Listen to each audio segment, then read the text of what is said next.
All right, we are now ready to do the rest of page 133. And we are going to, so we did these four little examples up here where our common factor was a binomial. We took it to the outside and we created a multiplication problem that involved two binomials. So down here, we are going to, first of all, we are going to factor by a different method by grouping because we have four terms now. So we haven't had four terms before, but we do now, and we are going to, have a process, and you can look at these steps, and I'll talk you through them. I'm not going to read them to you because you can read them on the page, but we'll work through these examples, these two examples at the bottom, and I think you'll understand the process, but the process is documented here for you. One little note before we go on, because this is going to become important to you. When you see x plus 3 and 3 plus x, you need to just understand, of course, that these are equivalent. They're the same. They're equivalent expressions. Because when we are adding two terms, the order doesn't matter.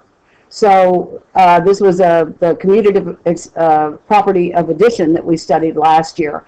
But this is different down here. When you're subtracting, the order does matter. And these guys actually turn out to be opposite expressions. And you can see that if you plugged in, let's say if we plugged in 2 for x and we had 2 minus 3 and we had 3 minus 2, this would be minus 1 and this would be positive 1. And those are opposites.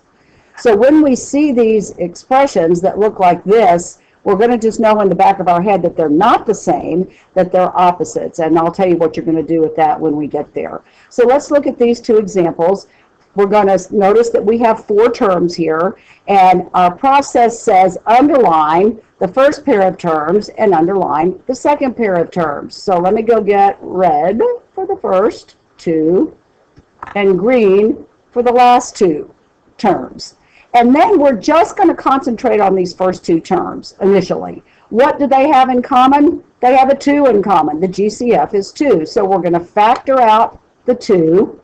And now we're going to move on to the second pair of terms. When you have a negative sign down here, you are actually factoring out a negative GCF. So what do you see that they have in common, these two terms? They have a D in common, and we are factoring out a negative D. So that leaves a positive C on the inside. And notice that the sign here changes. And the way that you can tell if you've done this correctly is go ahead and in your mind distribute this guy back. Minus D times C is minus CD. And a minus D times a plus D gives you this minus D squared. So this negative sign here can trip you up a little bit, but if you'll take the time to distribute back, if not on paper, certainly in your mind, you can see that you've got the correct thing. Now, one more step. We have two terms here, and we have something in common.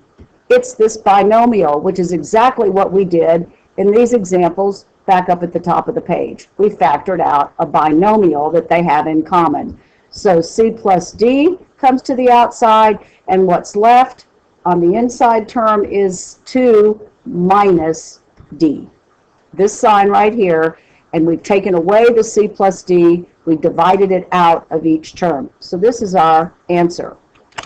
So basically we're using what we learned in the first couple of problems at the top of the page, but we're doing one extra step. We're solving by grouping the first two and the last two sets of terms together. So if you notice, what do these guys have in common? They have a U.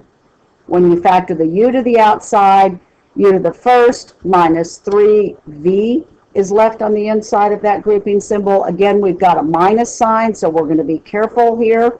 With the second term, we are factoring out a negative 6. Note they have a 6 in common. And they also have a V in common. Oh dear, I have to make room for my 6V. Let me go back. Oh, now I lost the blue pen. Oh well, we'll go with green. All right, so we're going to factor out a negative 6V.